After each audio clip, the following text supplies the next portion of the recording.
Morning, everybody. I'm here to talk about big data and audience profiling. I think the important thing when we talk about data is, at the end of the day, data is quite a dull subject, and it's always worth remembering we're really talking about people. I'm not going to talk about engagement and engagement processes. There's lots of people who do that. So I'm talking about data, but really remind yourself all the time that there were always people behind the data. What do we mean by data? I think it's really, really important to kind of understand the kind of sources we can have. Obviously, customer data. This can be demographic data, personal data that we hold. Transactional data could be ticket sales, could be other forms of transactions. Locational data, where people are, is really interesting. It's becoming more and more valid. Everybody who has an iPhone or any mobile phone, the idea of your location has become very, very significant in recent years. And operational data, people often don't think about that, how they can join operational data to other forms of data. It can be simple things. It could be temperature. It could be information on parking. It could be all kinds of other forms of data. And the way that things are going is all based on the idea of taking all that data and joining it together. Data can be a number of things. It can be personal, and obviously personal data is a subject of great importance in Hong Kong, but it also has great power as anonymous data. You know, take away the individual details, and you do an awful lot with data once you remove the personal element from it. And that's a very, very important point. Individual data is obviously very powerful if you're doing one-to-one relationships, but it has great strength when it's aggregated, when you actually understand people's trends and behaviors rather than looking at everybody individually. Once you group people together, you understand more about their behavior. Structured and unstructured data. Structured is the kind of data that can be filled into a database. Simple things, age, very straightforward structure. But unstructured data is becoming more and more important. By that, I'm talking about the kind of data you might get from social media. Very valuable information that comes through social media in terms of people's comments. You can't structure this data very formally, but it's very, very valuable. And restricted data, obviously data that's very, very protected, but data that also is open. There's a move towards Hong Kong, moving finally towards the idea of open data. There's lots of information the government holds, information that comes from different sources that can be open. And if you look at open data studies elsewhere in the world, it's amazing how they're making use of data from traffic management systems, library systems, and that can really add to your insights. And we talk about big data. It gets thrown around a lot. And big data can be characterized by a number of things. The volume of data, huge amounts of data that you can get through these sorts of systems. The variety, massive amounts of information of different types that can be joined together. The speed of that data, the fact that you can actually get data almost instantaneously. Again, you know, we're looking at admission data. You can look and you can see how many people are in a venue at a time. This speed of feedback that you can get. And the veracity, the accuracy of the data. All this is really what characterizes big data. And always you should add another fifth V to this idea of value. I've been in lots of situations where people collect all kinds of data, so many questionnaires over the years, and no one's ever looked at them. No one has any idea why they're collecting them.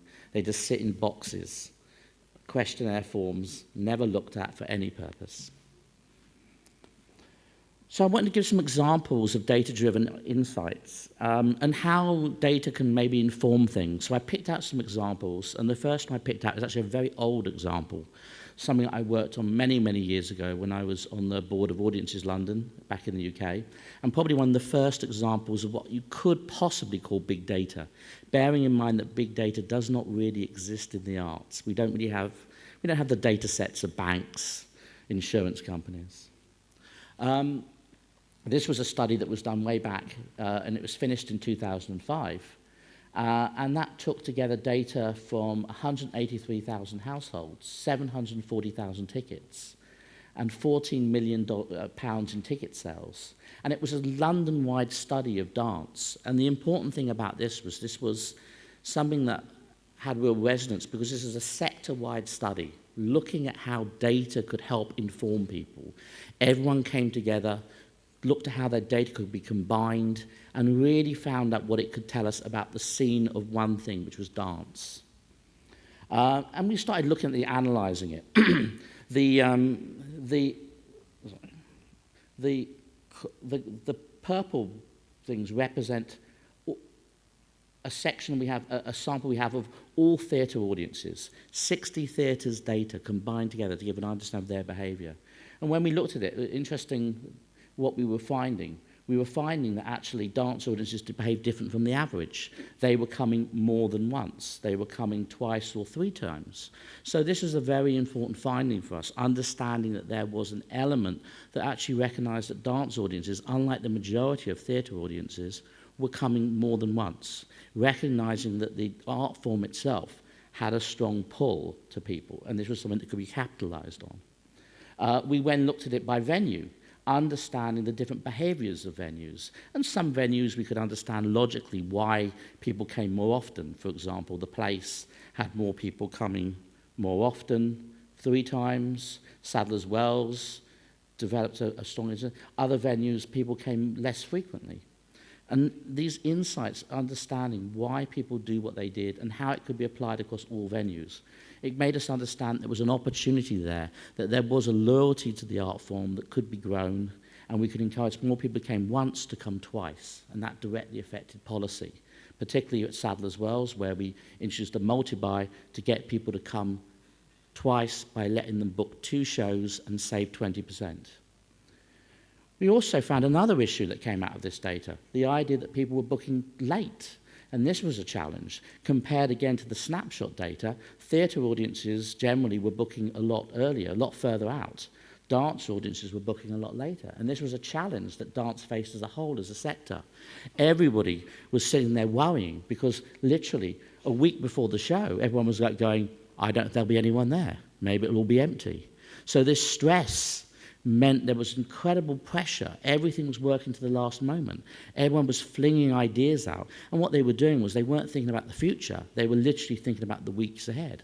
So it identified a challenge we all faced, which was about how do we encourage people to book earlier. We again made some strategic differences. We moved from having 3 seasons to 2. That made a big difference with the multi-buy, to encourage people to book earlier. And again, looking at it by venue, we could analyse and we could see, and we could identify the big differences between venues and their behaviours, and understand that when it came to the Place, for example, again, which is a smaller theatre, people booked late. The purple line for Royal Opera House represents actually contemporary performances in their small studio, and that was very similar to the Place.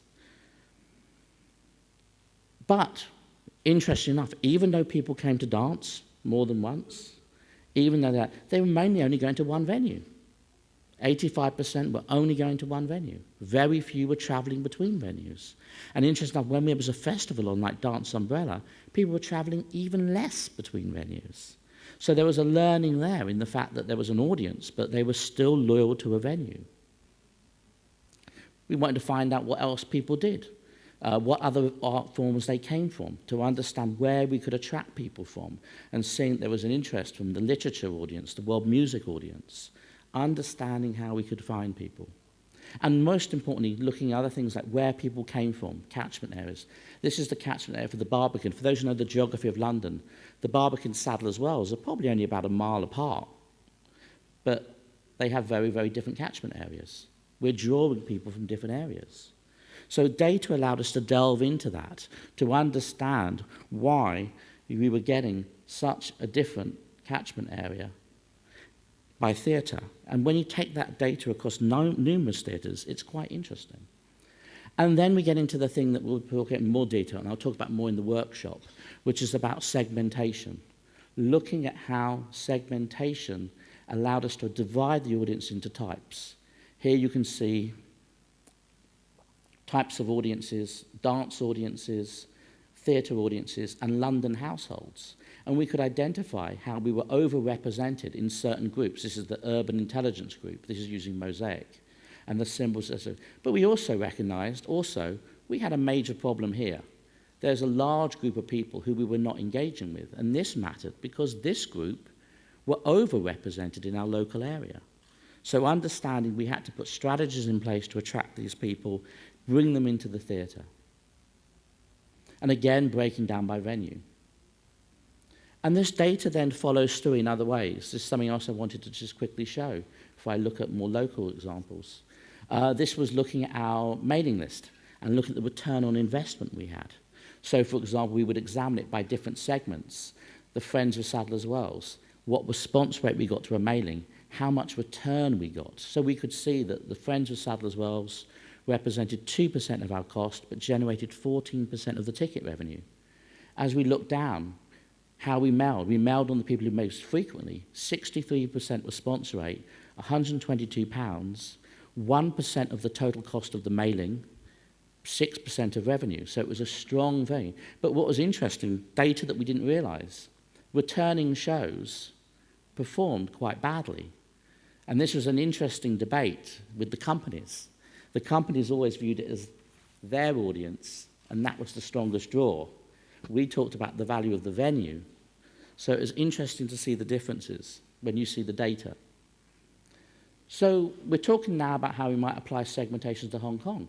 Talk about the suitability of different kind of models. If we have a segmentation approach to audiences, which again, is something that builds on this idea of aggregated anonymous data, really.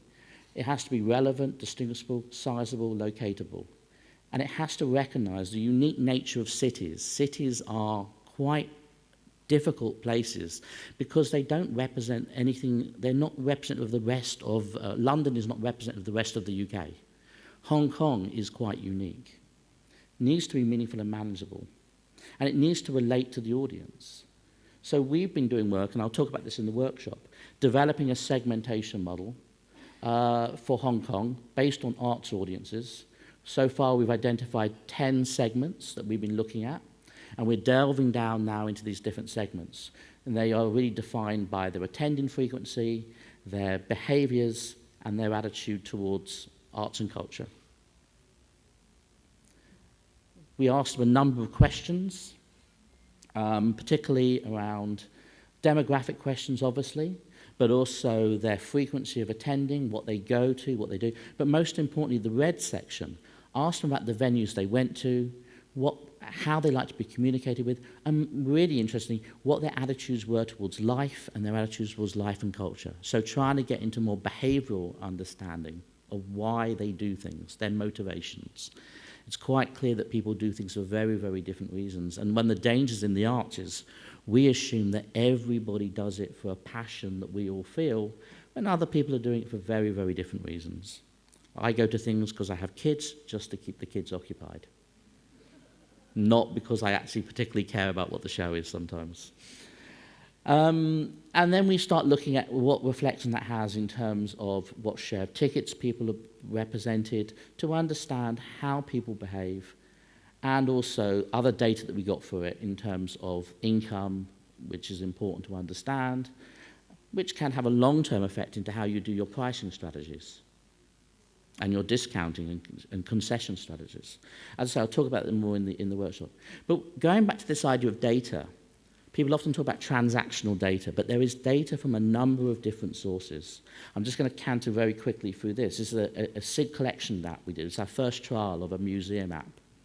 And what we did was we created an app which gave people a chance to look around the exhibition and find information. We released it and we gave a preview of 15 of the artworks, a chance to add the details into your calendar so that you would remember where you could go, when you would go, and what you give a hint of what you would see. And then when they came along, they could enjoy a tour, looking at the artworks, getting information, finding out about the works in more detail, and then follow up afterwards by keeping a record of what they'd seen. We had 11,000 downloads of it, so 1/4 of the visitors actually actively downloaded the app, which was a good result. And we kept an eye on where people were hearing from it in terms of the different routes, through Facebook, through online banners.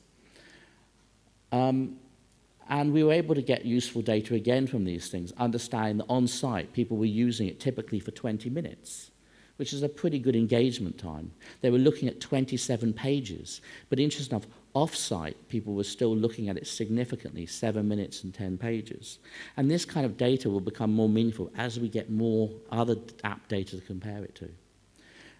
We could keep an eye on people who return to the exhibition. So people who returned to the exhibition in 7 days, people who came back in 14 days. And then people opening the app again quite quickly. And one of the interesting things about apps is how often do people reuse them. And looking at behavior too. So on here, looking at what were the most popular pages that people looked at. So the untitled work, which is this one here, which was the main campaign image, was the most popular work for people to look at. And then we could look and see what works people were most interested in. This kind of data is very, very useful to understand what it is that captures people's attention. We could see that people were obviously using the beacons to actually look at details on the artwork, and then we could understand a bit about their behavior, areas where people stayed the most, against areas where people stayed the least, and what the learnings were from that. And that can have an effect, not just in terms of understanding audiences, but also exhibition design.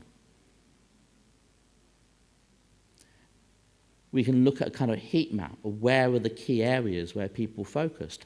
And this indicated there were some large works that really drew attention. There were early works where people wanted to get the background. So this kind of data becomes very, very interesting and taken forward to a large-scale institution with a range of exhibitions. It will provide valuable insight. But there's data from lots of places. I mean, just quickly, I mean, it's obvious. I presume all of you have websites. You probably all track, I would hope, your web figures, understanding of those audiences. One thing that will become increasingly significant for us will be how our audience grows from different locations around the world. And that will have an impact on our strategy. So, for example, having a different homepage based on the different location. So for overseas visitors as opposed to local visitors to the website. How we deal with language. What languages you might emphasize if we do pages in different languages because there's certain audiences. In the UK, when we used to do Japanese shows, we would often have Japanese text pages. We would have to take it. And this is all about how you manage this and understand why you're making the decision, because it takes resources and time. And understanding other things, new visitors versus returning visitors. So, for example, when you visit the website, if you're a new visitor, the welcome message you get will be substantially different to if you're a returning visitor, where you already know, So if you combine where we know where you are and whether you're new, you can actually start to create quite a tailored experience via the web without relying on personal data.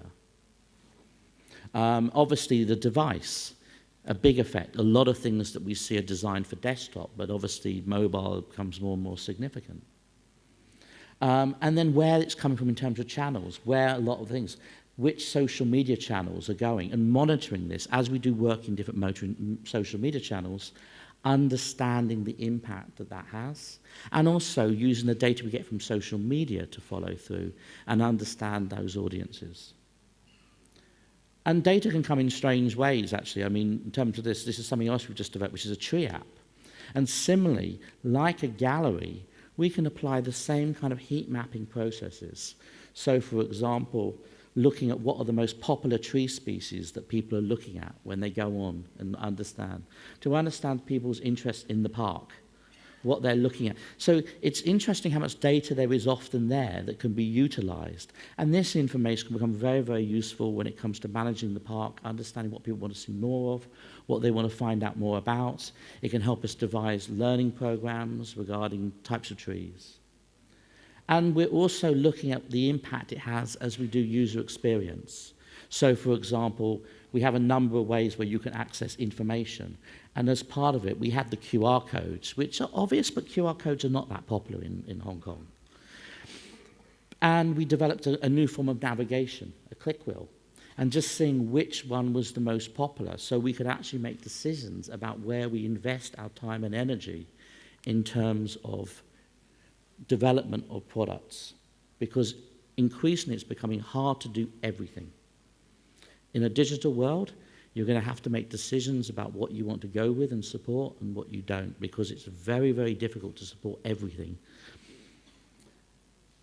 And so I just want to wrap up, as I have 1 minute left, by talking about this idea of data. And essentially, it really revolves around three kind of areas. This idea of capture of data, the capturing of data through as many different sources as you can, and really utilizing it. Then this idea of really spend time analyzing it, really understanding what it tells you and how it can be supplemented by other forms of data and information.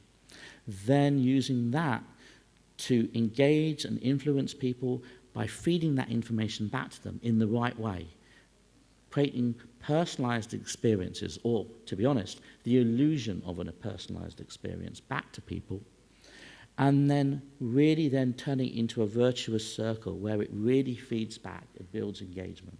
Because the other important point I'd say about audiences and audience development, the thing that is very true is if you want to find new audiences, you have to ensure the audiences you have, you're holding closely and you're dealing with them in the most efficient way possible. Otherwise, you spend all your energy re-engaging those people again and again and again. If you know the people you've got and you hold them tight and you do that, then you can afford to go out and look for new people. And that's me, very quick in 20 minutes. Okay, good morning. Can everybody see me, hear me? I tend to like to break away from the lectern. I'm going to move around a little bit. Hopefully, if I'm blocking you, please let me know.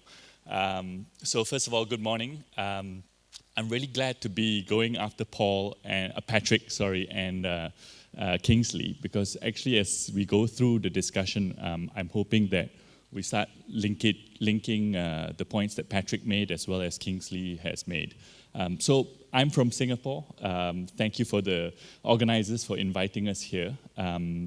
I've been in marketing for almost 20 years, and the part about me that really enjoys marketing is because I was told right at the beginning of my career, marketing is great because it's a profession that studies human behaviors. So that's the core of what we do. I've been working across a number of different industries, from consumer goods to electronics to IT. I'm new to the arts. I've been with the gallery for about a year now. So Paul, when we have the panel later, please don't ask me deep questions on art history. I won't be able to answer them. But if you ask us about the visitors, then I have more things to say. The other thing that I was told as part of this conference, interestingly, is a lot of the audience are from marketing. So hopefully we can share some useful insights here. So as with all good marketing presentations, I'm going to include a couple of videos so that you don't have to listen to me all the time. And given that I'm from Singapore and we're in Hong Kong, many of you might not know too much about National Gallery. So I'm just going to kick off with a video that will tell the story well, better than I can.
So just a brief introduction to the gallery. It's a privilege for me working at the gallery every day. We've got a fantastic space and a great collection as well. And this is our vision. I put it up because it helps to illustrate and give the context of why I'll be talking about what I'm going to be talking in a minute.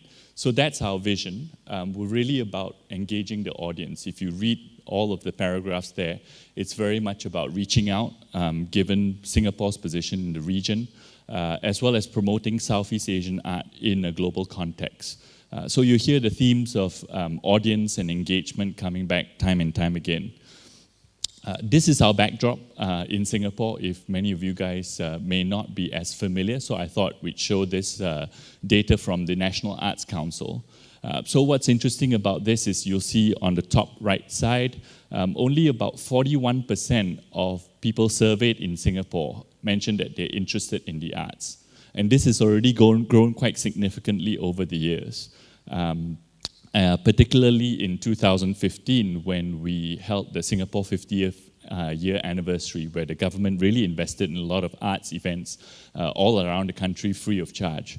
But it's only at 41%. If you compare this with the Western world markets, that's usually closer to about 70%. When you look at markets in Europe, in America, and even closer to home in Australia.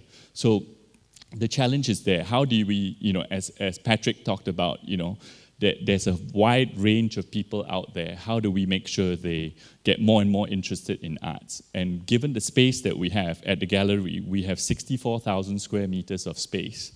It's a very big venue. And if we don't bring the visitors in, it would feel very, very empty. It's also part of the mission with the ministry that we've agreed that National Gallery Singapore is really trying to establish itself as a people's museum for Singapore and Southeast Asia. So engaging the audience is extremely important. So when I joined about a year ago, I sat in many management meetings, just like many top-level managers. And every time I sat in a meeting, there'll be new questions that came up. This is just a simple word cloud of some of the questions that came up. Every time my colleague Kevin presented a bunch of charts on visitors and visitor analytics, more questions came up. So this is really big data, right? Kingsley spoke about that. We're surrounded by data everywhere. The question is, what do we do with it? Right? We can just keep going into the data and keep collecting more data and keep getting confused by the data. How do we make sense of it? So we at the gallery, when I joined, thanks to my consumer goods background where everything is a bit more structured and logical, I helped to develop a framework to help put all these different questions in a logical fashion. And here's what I'd like to share with you. So this is the kind of data that we already had at the gallery. Big data, but also, interestingly, what I call small data.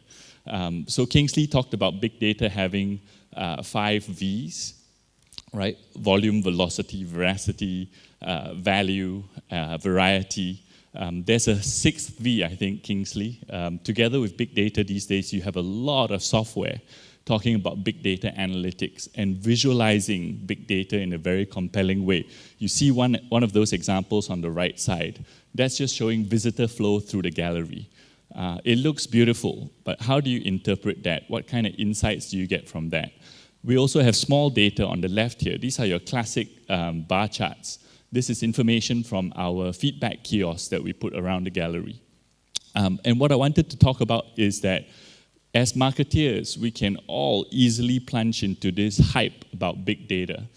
But in the management circles, actually I found over the years, and I worked for an IT company that was all about big data, the small data or the historical data or the management data is just as important. So how do you match all of that together? We found we were gazing at a lot of the data about our visitors who are already coming into the gallery. But our mission is to be a people's museum and to connect with people who are not yet walking into the gallery. So this was the picture that I was actually confounded with about a year ago. We had a lot of information in that red ball, but not so much information on all the black balls outside of the gallery. And that's what we sought to do, to start illuminating on the black balls, the world outside the gallery. So this is the starting point, to say, hey, let's remember this is a development journey for our audience. People don't go from not being interested in arts all the way to be an art enthusiast straight away, right? We have to start on the left-hand side to actually drive a museum-going culture. This is work that we're doing with the ministry and with the National Arts Council in Singapore as one of the largest establishments in Singapore. And then once you get them interested, of course, as a gallery, we have to drive interest and awareness and preference for them to come in. And that, in the digital world, you can do even before they step into the gallery. But how do you convert that into a firm visit to intent to visit? right? When they visit, how do you deliver a wow experience so that they'll come back? Kingsley talked about repeat visitors. How do we make them advocates? How do we make them our loyal fan base? So that's the journey that we use as a framework. Next, this was a mapping of all the questions. You're not supposed to read this, don't worry. You don't need to come to the front. But this is what we found. All the questions from the management team kind of boxed up. You see everything from awareness of the market overall to feedback on our F&B establishments within the gallery. So we categorize them into 4 categories, and maybe this might be helpful for some of you guys who are looking at this, and are a bit confused by the data. So first of all, this is what I call small data. It's not really small, but it's more traditional in nature, right? This is your classic market study, market survey type of information. And we put up their visitor profiles, but also importantly, non-visitor profiles. Who is not coming into the gallery? We know a lot about the people coming in, and we want to do personalized experiences for them. But our mission is to actually grow the audience, so we better know about those people who are not coming in. So this gives us a size of the market. Segmentation is something I'll delve into a bit deeper. More importantly, in the segmentation study, what I found in looking at all the different studies worldwide, everybody knows what the barriers to museum-going culture or arts appreciation is. But you'll see later, we tend to look at things from a behavioral standpoint. In order to change the behavior, we actually need to go deeper to look at people's attitudes and values, because that's what drives your behavior. And our segmentation study aims to do that. The next part, if you think about this as a journey, is insight or information about how visitors or non-visitors are engaging with us.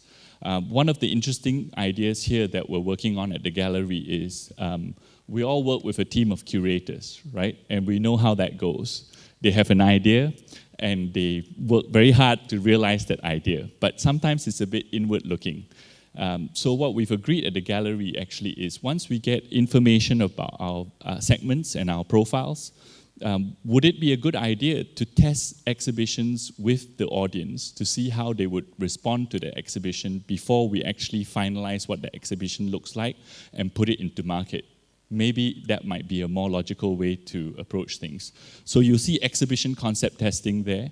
You also see value proposition testing. Now this ties to what Patrick talked about earlier. Given the wide range of audience that we're looking at, many people look at arts for different things. How do we make sense of that, right? And then the third part is, well, when they come in, it's a little bit easier. You can throw your Wi-Fi data, your iBeacons data, your feedback kiosk data, and you understand where they spend time, where they go, which exhibitions are doing better, and so on and so forth. And this is a rich area for big data. That's where you really want to be real-time and able to dissect it down to a very granular detail. The last thing that we felt important for the gallery is to actually measure things to do with pricing. It's incredible the amount of effort the government has invested in Singapore to promote the arts. National Arts Council puts on a ton of different arts programs, many of which are free. And then we go, hey, we're going to bring an international artist to Singapore. We'll charge you 15 Singapore dollars. That's about the price of going to a cinema to watch a movie. And many people go, oh, that's too much for me. We're not going to pay $15 to come see a world-renowned international artist, right? How do we unpack that, and how do we learn more about that? So I'm going to move a bit more quickly into profiling and into segmentation, because that's what the topic was supposed to cover. Now, we started life in the gallery on the left-hand side with a very traditional segmentation model that deals with demographic or geographic segmentation. Where are you from? Are you single? Are you married? Do you have kids? What is your age? If you think about that, that doesn't give you insight into their attitudes and values. It just tells them what kind of life they live. You're looking at the behaviors on the right-hand side of things. With our segmentation study, we're looking at getting into attitudes a lot more. So how do you do that? Well, you commission a market research agency, which is what we did. They came back with something called a Sensidium framework. Now, they use this across a number of different industries, but it's a very simple model, actually. There are two axes, the vertical axis, a personal axis. That means if somebody is really, consuming things from an enjoyment standpoint, or they're a little bit about control and organization. On the horizontal axis, you have a social axis, and that's about whether somebody is more personal, thinks about themselves and keeps to themselves more. And on the right-hand side, people who actually feel like they need to belong to a bigger community, a more social kind of aspect. And out of this framework, usually there are 8 different segments that are identified by this research agency. Now, this is a generic model. We asked them, how would you translate that into arts and culture?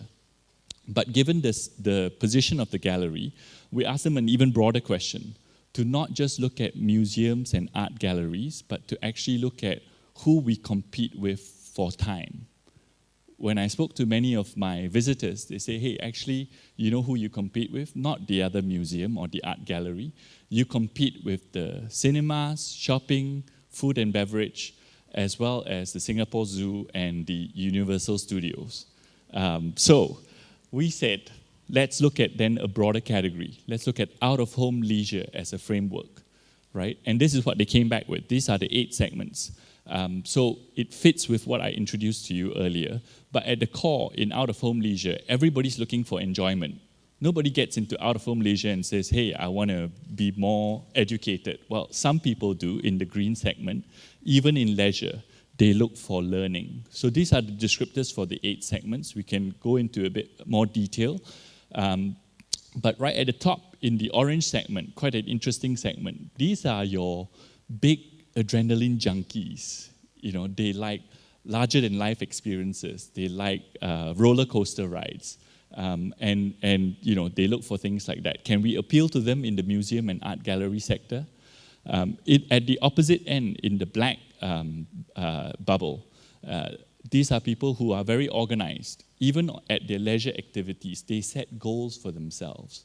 We have people in Singapore who go mountain hiking and say, hey, in this 1 hour, I need to see 5 animals. Otherwise, I don't feel like I've achieved anything. Incredible, right? But there you go. You have people like that. You also have people who, leisure is all about good company, about being with friends and sharing with family. You have people who think about the society in brown, communitas. And then you have some in the blue that just go into leisure because they want to unplug. They want to de-stress. They want to do yoga and meditation, most likely. The green segment is very interesting for the arts and culture sector. These people look at leisure, but they do look at it through the lens of learning. Patrick, you spoke about that earlier. And I think, it was a beautiful way to simplify a lot of what you see here. But this really illustrates that when you try to reach more broadly into your audience, you're talking to a whole bunch of different people, and they look for different things. So we did this just with some small-scale survey. We spoke to about 30 people. The reason why it's preliminary is we're just fielding the large-scale quantitative research now, where we talked to about 1,200 people. Okay, so to bring it closer to home, because out-of-home leisure may not be that relevant, but this is pretty intuitive. You see some groups actually starting to disappear from the arts and culture or museums and gallery space. We tend not to get the immersive thrills guys. They go to roller coaster rides, right? We, interestingly, don't get many people who come for good company, especially in the gallery and museum space. And some of the feedback we got was, hey, we don't know if we should go, because when I get together with my friends and family, I dress in t-shirt and shorts, I go have a beer, and I'm very loud and boisterous. So can I go to the gallery? Should I dress up? Should I talk very softly? It's an insight that was very interesting. The brown group was also particularly interesting for us. When you saw the video earlier, we are housed in 2 very historic monuments in Singapore. You have a group of people here who are as interested in the arts as they are heritage and culture. So is that a way of positioning what we have in the gallery? We've got 8,000 pieces of modern artwork that tell the history of Southeast Asia, but we often position it as this is a lesson in art history. What if we positioned it as this is a lesson in history of Singapore through the eyes of artists? Would that not be more appealing? Okay, I'm going to start wrapping up because I've got 1 minute left. This is just illustrative of some of the profiles that we will derive. One of the important points here is we don't forget demographic segmentation altogether. We are attempting to link demographic segmentation back to the psychographic segmentation that I talked about earlier. So we'll get profiles of, hey, is there skews to married with kids, married without kids in some of these segments? What about their attitudes towards art?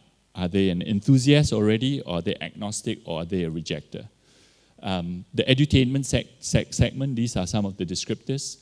And then lastly, the communitas people, and there's another 5 segments that I haven't shown, but this is just to give you an illustration of what that looks like. And this is an example of what we would do with that kind of insight. This really gets towards getting data-driven decision-making around how we shape personalized experiences.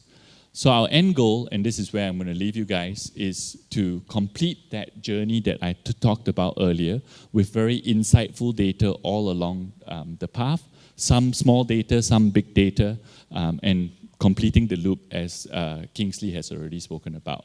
Now I'm going to end with a video that shows you when we do things right, what does it look like? And this is about future audiences, so you recognize some of these audiences being from the future.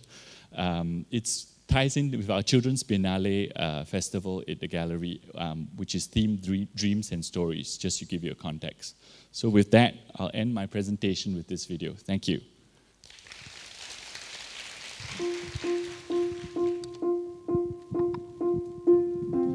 I do art tuition on Wednesday. Maths or maybe English.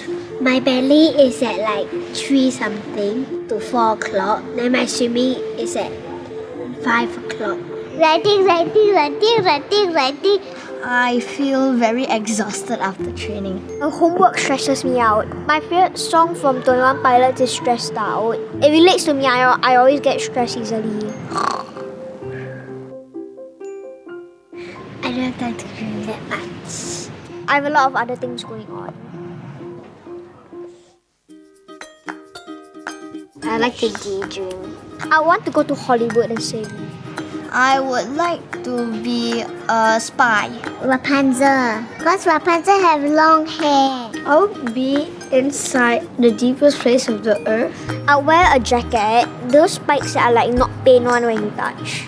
My spy outfit will have only 2 holes for the eyes. My special equipment is a goggle that can see through anything.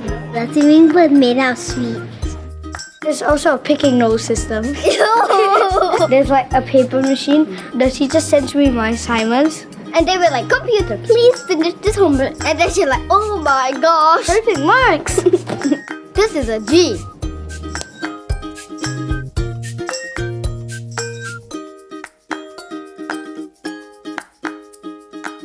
Nose figure.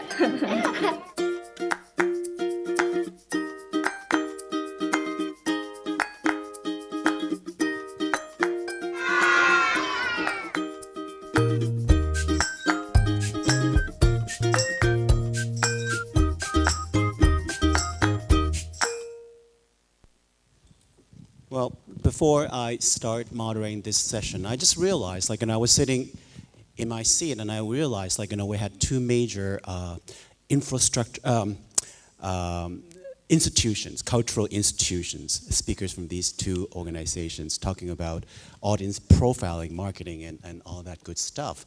But I thought, like, in the audience today, I bet there are a lot of representatives from smaller organizations who have burning questions to ask, like, how can all this wonderful stuff be applied to your organization. So I would like to invite, instead of me moderating, I would like to invite, we're talking about participation. It's all about participation, sharing. So is there anyone else from the audience who's actually from a smaller organization who wants to join us? on stage, just ask questions. It's like they're much closer. You can ask a lot more questions if you like. So, Andrea, go. I can practically just hand my mic over, period. Okay, so wonderful presentations, and I don't think we have enough time to capture every single slide. It's our phones don't work fast enough. So we're going to share those slides later, I suppose. And I think one of my burning questions, the reason why I asked Andrea and to join us is, as smaller organizations, there are always a shortage of resources, and so the resources that you can actually a bigger cultural institution can spend on doing markets intelligence surveys, and you have a whole team of people realizing the results, and so one of my first questions to Chris and to Kingsley is. The local, the Hong Kong's arts community is made up of smaller organizations. Even the bigger ones, the flagships, Hong Kong Ballet, Hong Kong Field. I mean, they're, smaller than the West Kowloon or the National Gallery. And so what is your reflection on how smaller organizations can utilize the big data? It's all about big data, and so it's about collecting the big data. And then how to utilize the big data for your management decisions. So would you like to start the first batch of questions?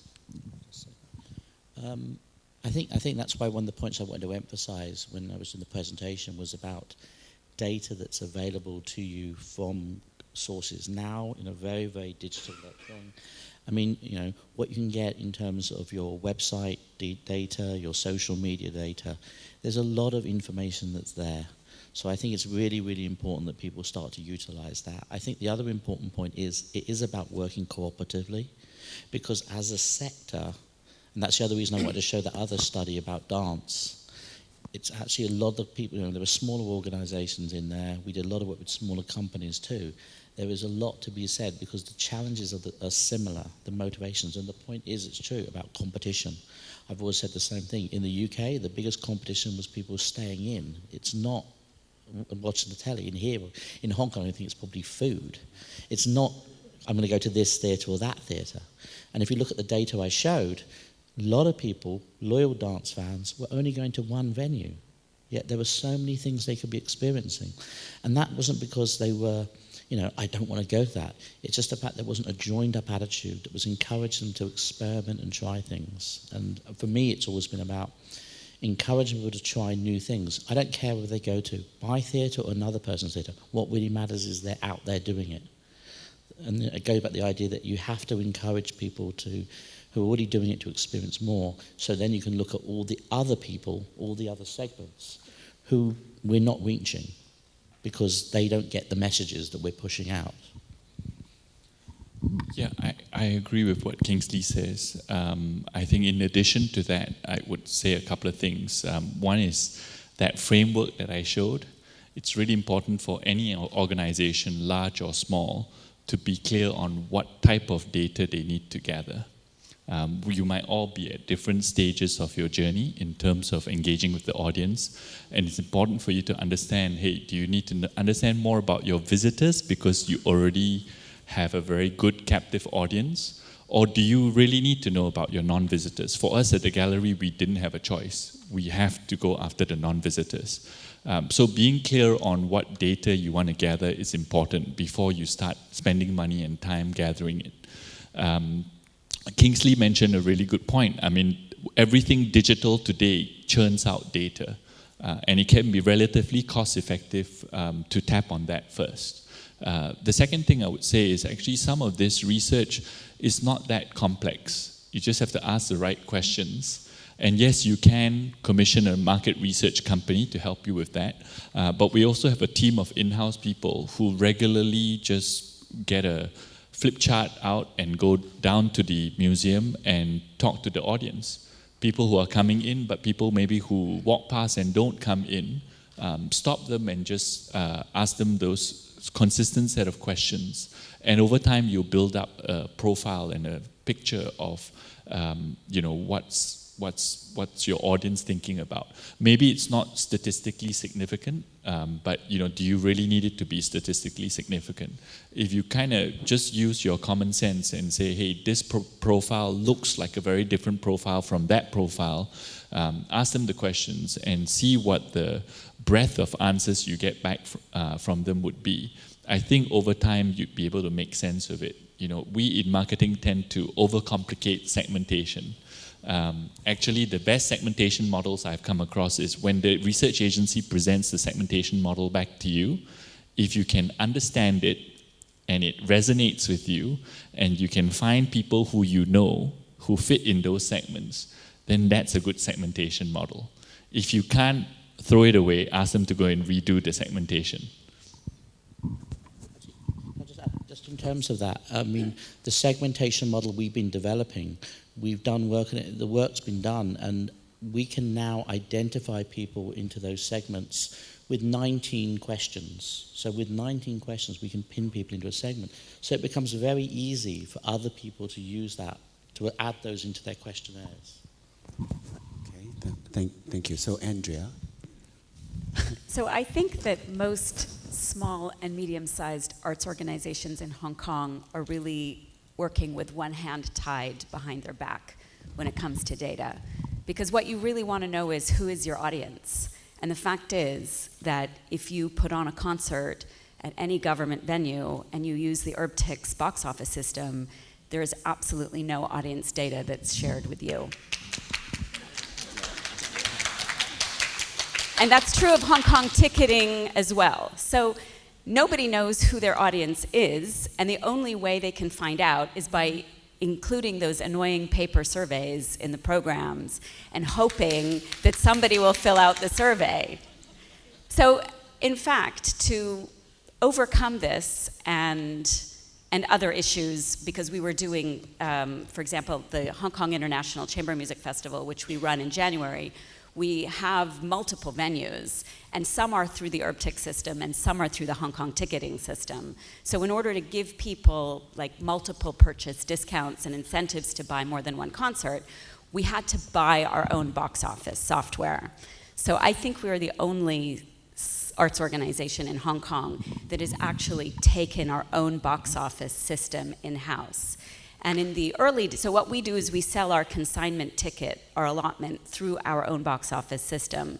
And in the early days when we introduced this system, we were selling maybe a third of our tickets through our own box office. Now we sell 50% of our tickets through our own box office. But what that means is we've been able to capture data about who is buying our tickets, who's coming back, who's interested in piano recitals, who's interested in chamber music, etc. And then we can target our audience by creating individualized EDMs to go to specific segments of buyers. So we see that you like piano recitals, here's another great piano recital that's coming, etc.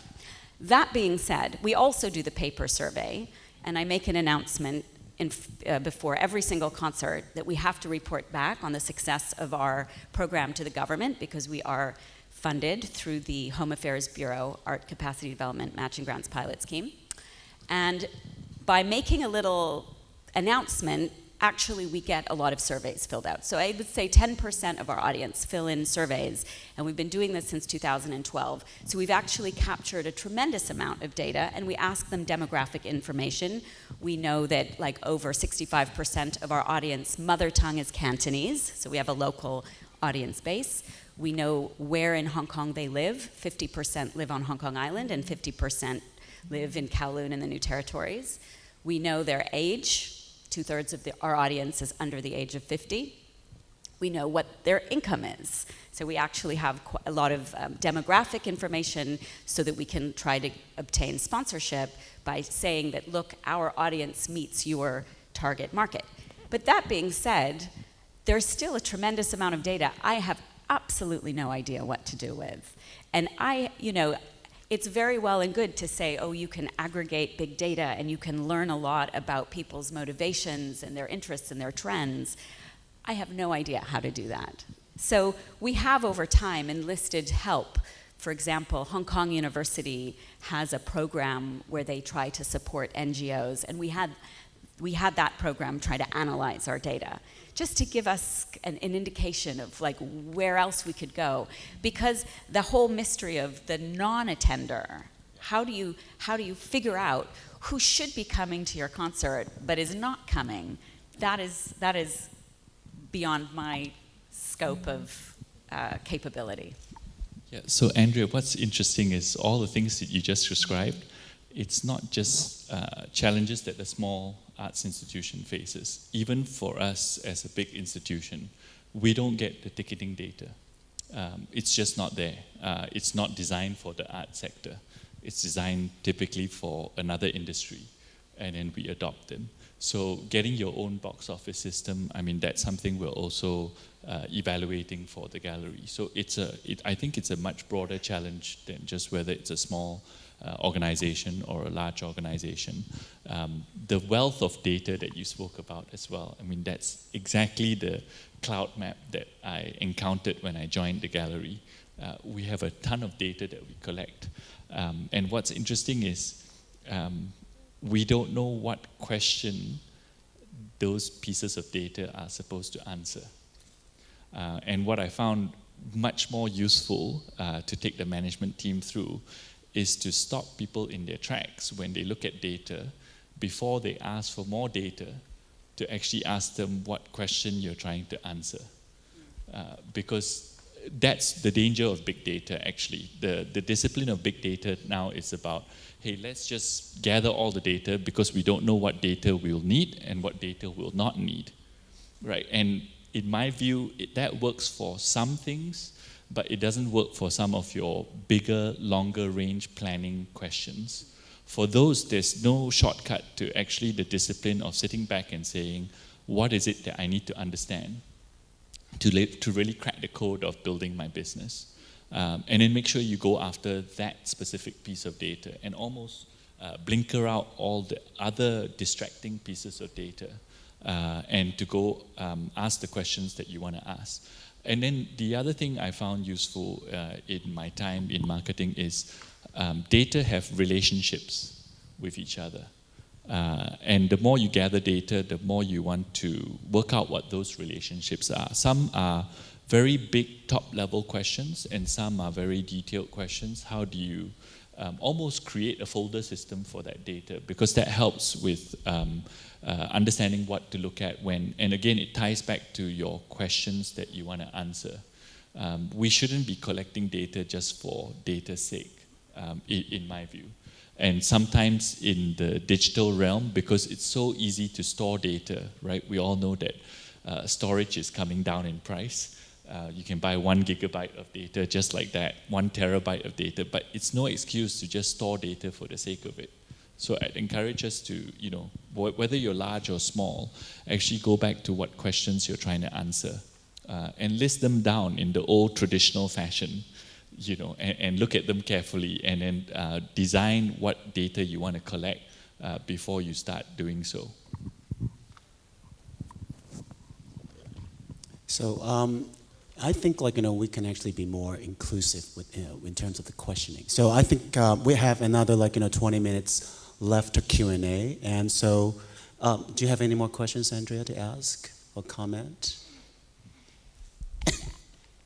Go ahead. So I listened to what Chris had to say, and in many ways it's a relief to hear that like large organizations share the same dilemma that small organizations do. I think actually I think the problem is Hong Kong, because I think the large organizations in Hong Kong are faced with the same dilemma of lack of audience data and rely on, for example, like a subscription that's dealt with manually before the Urbtix booking period opens in order to try to collect some information about their audience. But I think that most small arts organizations really just want to answer the question, how do I grow my audience?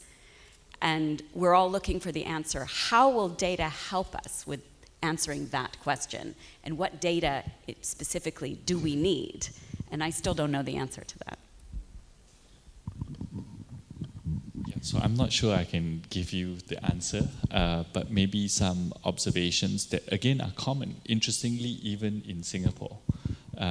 So we have exactly the same discussions when we get together as an art sector. And it's a pity really, because I think Kingsley, you mentioned this idea of sharing the efforts that different institutions are doing. And I think there's, if we really want to break through on this, there needs to be support from the ministry and the arts councils and the arts centers to actually first maybe either commission that type of research at a sector-wide level, or if they can understand what individual organizations are doing, what data they're collecting, and then providing the expertise to gather that together and to analyze that more broadly, and perhaps provide the expertise to analyze that data, and then share that with the sector. So what's really interesting is when I started sharing this segmentation study that, let me take one step back. I first went to our ministry and our National Arts Council in Singapore and said, hey, I have an idea. I want to do more visitor research, and in particular focus on non-visitors. And I want to focus on their attitudes and behaviors and why they're not coming in. The response we got was, well, I don't think we need that. We already have that. We all know what the barriers are. It's like, but no, we don't. So they said no. But we went ahead anyway with a small amount of money. We just spoke to 30 people for that result that I showed you. And I've started sharing back to the ministry and to the different institutes. And guess what? They're now saying, hey, we should really be backing you. And we want you to be sharing with all the different institutions. And I think that's a serious discussion we need to have in the sector if we really want to understand our audience in a more holistic manner.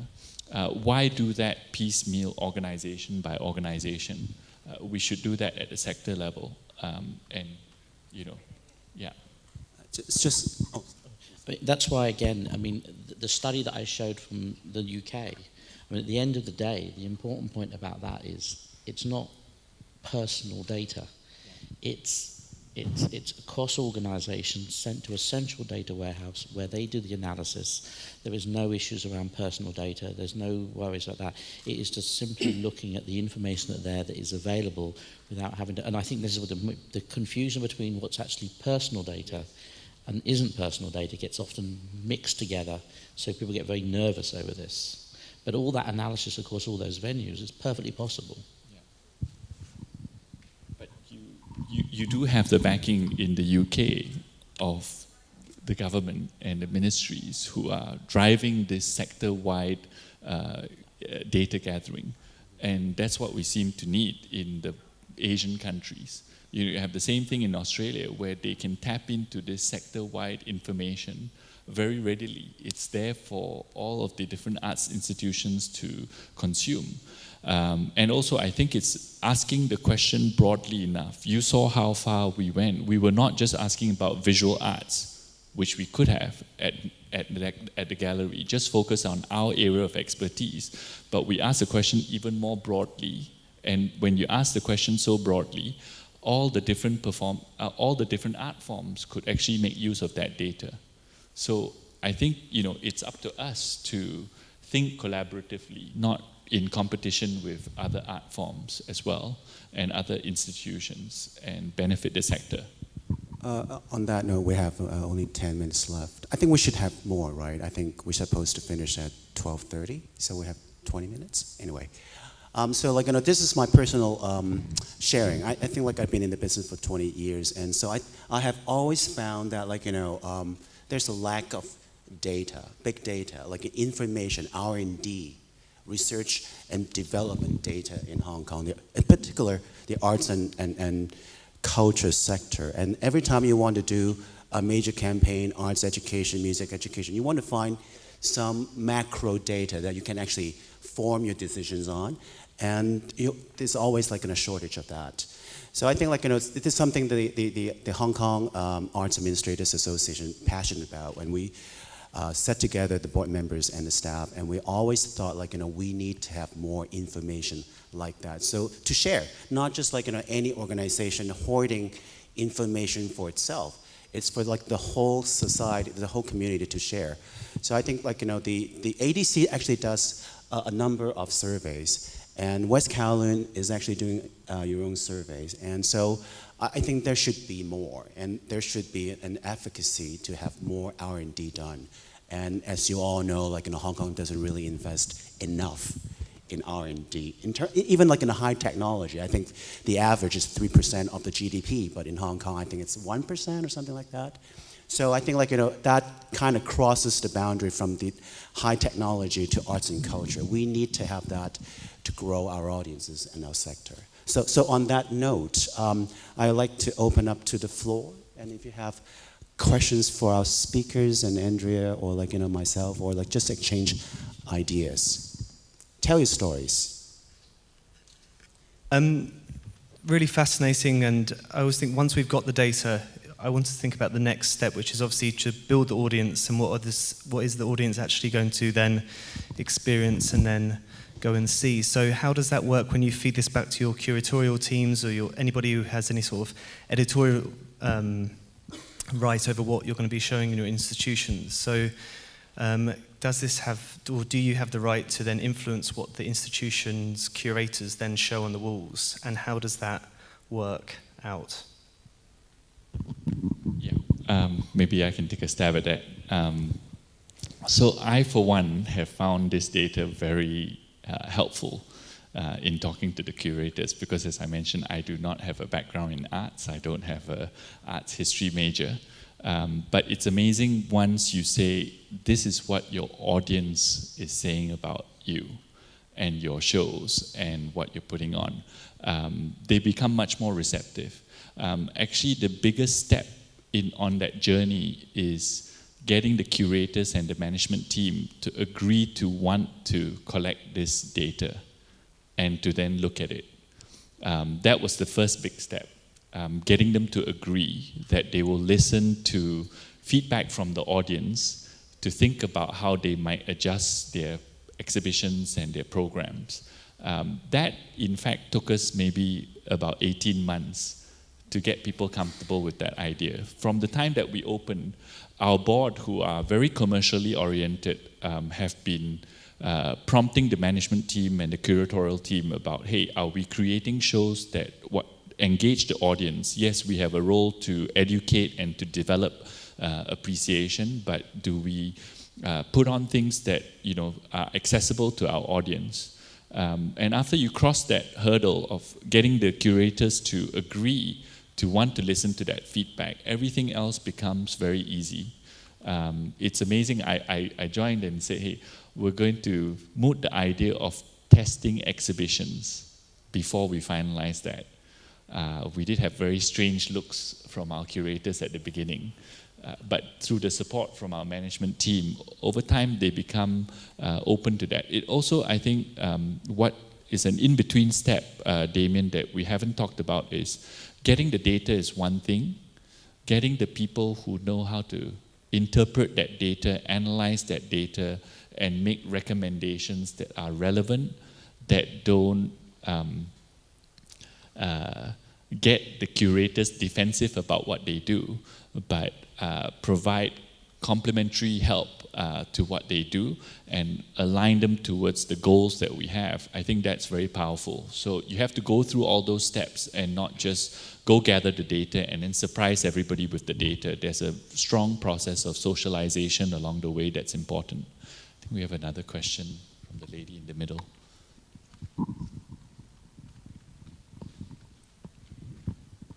Well, it's very interesting. Thank you very much for being panel. Rumiko Hasegawa, I'm a founder of More Than Musical, which is a new opera company. We are just 1 year old. 1 year old birthday. I see the value of big data. I'm a retired investment banker, and I know the value of it. But at the same time, there is another way of thinking. Well, if we, our art organization, just feed what people want to see, where is the edge? Where the new value, that inspiring value come from? And Steve Jobs didn't do a survey and create, those genius products, iPod and iPad and all of that, right? He had his own artistic mind and his value and to create that. So how do you work? There is a dilemma. How do you work with that new, that thinking as well? Thank you. Okay, I mean, that's actually a very reasonable thing, actually. And to be honest with you, data is never going to dictate everything. One person with a load of data is never going to be able to argue against artistic directors, programmers, curators. It's not going to happen in that way. I think that going back to this idea of the edge and what you do and moving forward, it's always two things. It's about trust and risk. You develop trust in what you do, and that encourages people to take risk. So where we've seen data helping is about understanding the messages we give to allow people to understand what they're going to experience. We used to, back in London at Sadler's Wells, used to present some very, very experimental shows. I mean, way off the scale. But what we had was we built trust in our audience because we understood how to communicate with them, how we could message these ideas of the idea that you didn't know what you were going to get because it only been developed, but trust us and you'll have an experience. And a lot of it was about messaging in the right way. Rather than always explaining that everything would always be, you're going to have a great time, it's going to be a thrilling evening, we moderated our messages, we understood it, and we built that up. And over time, an audience came and they appreciated what they were getting and they understood where we were pushing the boundaries. At the same time, we had other shows where the audience could guarantee they knew what they were going to get. So I think it will always be there. The data is just there to give extra insights. And if you use it in the right way, it just provides a message of explaining, no different to if you were standing anywhere, if you met a friend and you're working on a new show and you had to explain to them what that show was. How do you actually find the best way to explain quickly and concisely what that show is in a way that encourages them to come? Not by being dishonest, but by being truthful to it. But it's about using data to actually help people understand, because I have different things. I like going to see contemporary dance, but I'm also a parent. I have things I do with my kids. I do certain things at the week that I wouldn't do at the weekend. I'm a complete person outside the time that I'm alive in your theatre. And often what happens is people only think of the moment they're there in the theatre experiencing. They don't recognise that people have very complex lives. So I think that's it. Yeah, I think it's a really good question, particularly in the sector that we're in. And as Kingsley said, I mean, there is no substitute to creative and the creativity and the creative process, and that's not what we're trying to do with the data, to take that away. So we definitely should push the edge. For me, what the data allows us to do is almost like making sure we have the right translation engines to speak in the language that our audiences need to hear in order to understand what we're trying to communicate. It's almost like we have 8 dialect groups in those segments. And it's finding a way to translate what we're doing on the edge so that other people can understand it. So that's what we aim to do at the gallery. We do end up with thought-provoking shows. And the question is not whether we should do that or not. The question is, how do we also translate that to make it more accessible to the people who are already knowledgeable about arts, but also then to the people who are not as knowledgeable? How do we create that spectrum of communication that then makes it more appealing? Because not only are we then pushing the edge, but we're driving a broader appeal for that on-the-edge thinking.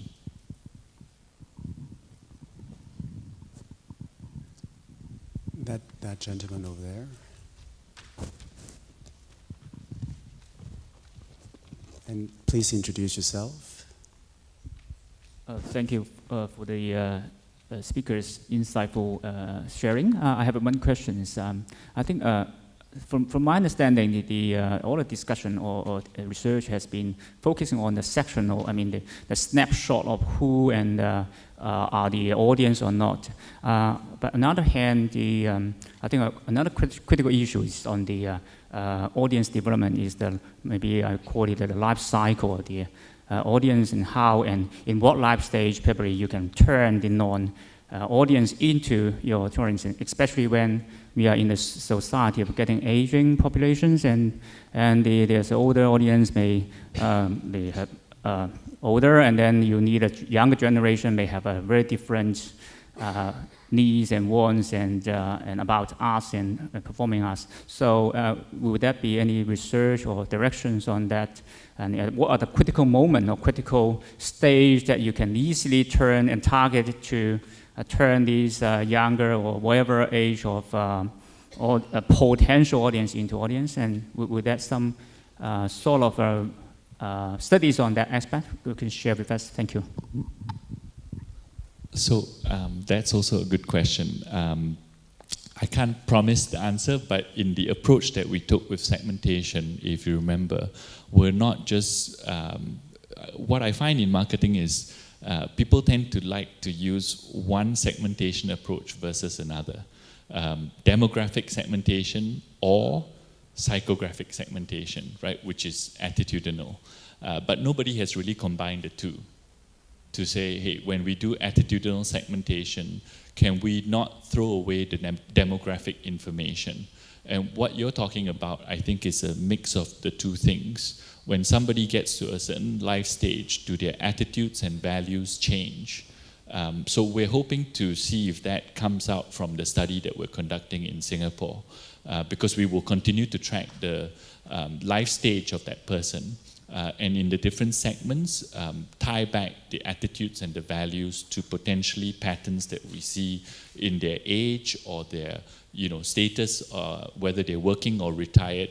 We already saw some of that in the qualitative interviews. If you remember the profiles that we showed, somebody can be in the immersive thrill segment, but they could be single or married with kids or being a grandparent. And what was interesting in the qualitatives is some of these immersive thrills who were grandparents, guess what they did with their grandchildren? They took them to theme parks because they think that that's what their grandchildren would enjoy, and that still reflects their own psychographic. But that's just an example of how we hope to uncover some of those linkages. Okay, so I'm sorry. So the study we're doing for West Kowloon, actually, the number of segmentation models in the arts that exist, the one done by Morris Hargreaves McIntyre, is very, very based on behavioral attitudes and stuff like that. We stepped back a little bit to look more at a combination of those. The reference point I took was the one that was done for Arts Council, which is Arts Audience Insight, which combines behavioral with life stages, and also recognizes also something which is very, very important, which is the idea of people who are participatory in the arts against the people who just consume. So recognizing that, because there are a lot of people who are active participants who will paint or go and dance, but they don't necessarily go and watch shows. So trying to combine all those elements into it, because you're absolutely right, one thing, and there's been a move with these segmentation models to move more towards psychographic and behavioral, which makes them applicable widely, but they don't really hone in on the details. And that goes back to the point I was making about the uniqueness of particularly cities. And I'm sure Singapore has some very unique, which you can't apply when you're looking at models that are applied across whole countries. So it's definitely something that we're looking at, and we want to do more work on into that. And also looking at how people move from one segment into another, because they will maybe age into segments as they go through, or as life changes happen. Okay, so our time is really running out. And if you have one more, if you have a burning question you want to ask these two guest speakers, raise your hand for the last question. Anyone else has a question? Okay, well, in that case, you're going to see Kingsley a lot more in the afternoon after lunch, in the workshop. So this afternoon in the workshop, we will look at the research we've been doing in Hong Kong audiences, share some information on that, give some insight into different segments we've identified, and also hopefully get feedback from people in terms of the segments, whether they recognize them, what they think, and do they feel, are they seen in your own audiences? And we're hoping then to turn this into a longer term study that would involve arts organizations across Hong Kong feeding into that. Okay, on that note, I think it's time for lunch. And so... Yes, thank you, Mr. Lee, Mr. Jayasekera. Thank you, Mr. Tam, Andrea, and thank you for all the wonderful questions on the floor.